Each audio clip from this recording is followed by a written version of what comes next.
सकारात्मक सोच को आओ सारे भारत में फैलाए, सकारात्मक ऊर्जा का आओ सब में संचार कराए। ऐसा ना हो कि हम अपनी जिम्मेदारी भूल न जाए, क्यों इंतजार करें हम किसी का, आओ एक मशाल जलाए। वंदे मातरम, जय Hind. Positive broadcast on wheels में आप सभी का स्वागत है। जला अस्थियां बारी बारी चिटकाई जिनमें चिनगारी, जला अस्थियां बारी बारी चिटकाई जिनमें चिनगारी, जो चढ़ गए पुण्य वेदी पर, जो चढ़ गए पुण्य वेदी पर, लिए बिना गर्दन का मोल, कलम आज उनकी जय बोल। जो अगणित लघु दीप हमारे, जो अगणित लघु दीप हमारे, तूफानों में एक किनारे, जल जलाकर बुझ गए किसी दिन, मांगा नहीं स्नेह मुंह खोल, कलम आज उनकी जय बोल। राष्ट्रकवि रामधारी सिंह दिनकर अमर रहें। पॉजिटिव ब्रॉडकास्ट ऑन व्हील्स आपके लिए लेकर आ गया है उन स्वतंत्रता सेनानियों की यादों को, क्योंकि आज 8 अप्रैल है। वंदे मातरम गीत के रचयिता बंकिम चंद्र चट्टोपाध्याय, जिन्हें बंकिम चंद्र चटर्जी के नाम से भी जाना जाता है, 8 अप्रैल उनकी पुण्यतिथि पर विनम्र श्रद्धांजलि है। 19वीं शताब्दी के बंगाल के प्रकांड विद्वान और महान कवि और उपन्यासकार 1974 में प्रसिद्ध देशभक्ति गीत वंदे मातरम की रचना की, जिसके बाद आनंद मठ नामक उपन्यास में शामिल किया गया। और वंदे मातरम गीत को सबसे पहले 1896 में कांग्रेस के कोलकाता अधिवेशन में गाया गया था। बंकिम चंद्र चटर्जी ने 1865 में अपना पहला उपन्यास दुर्गेश नंदिनी लिखा। बंकिम चंद्र चट्टोपाध्याय के दूसरे उपन्यास कपाल कुंडली, मृणालिनी, विषवृक्ष, चंद्रकांत का वसीयतनामा, रजनी, चंद्रशेखर आदि प्रकाशित हुए। राष्ट्रीय गीत वंदे मातरम के रचयिता बंकिम चंद्र चट्टोपाध्याय का नाम इतिहास में युगों युगों तक अमर रहेगा, क्योंकि ये गीत उनकी एक ऐसी कृति है जो आज भी प्रत्येक भारतीय के हृदय में आंदोलित करने की क्षमता रखती है। आधुनिक बांग्ला साहित्य के राष्ट्रीयता के इस जनक बंकिम चंद्र चट्टोपाध्याय का 8 अप्रैल 1894 ईस्वी को देहांत हो गया, लेकिन आज भी वो हमारे दिलों में जिंदा हैं। और ऐसे ही हमारे दिलों में जिंदा रहेंगे मंगल पांडे, भारतीय आज़ादी के क्रांतिकारी, जिनका बलिदान दिवस 8 अप्रैल है।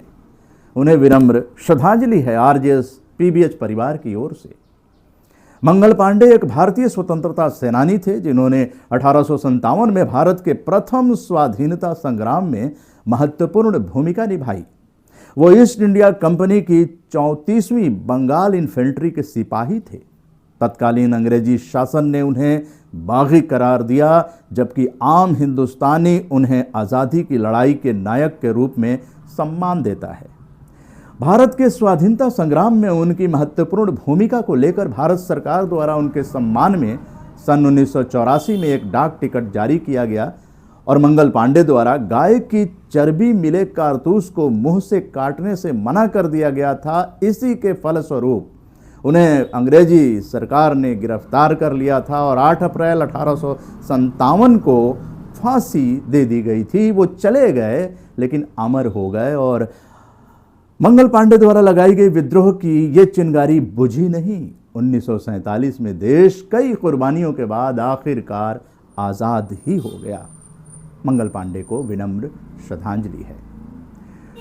और आज के दिन चर्चा करना चाहेंगे कुमार गंधर्व की। आप जानते हैं कि जो हमारी लोक संगीत है वो शास्त्रीय संगीत से भी ऊपर ले जाने वाले कुमार गंधर्व थे, और कबीर की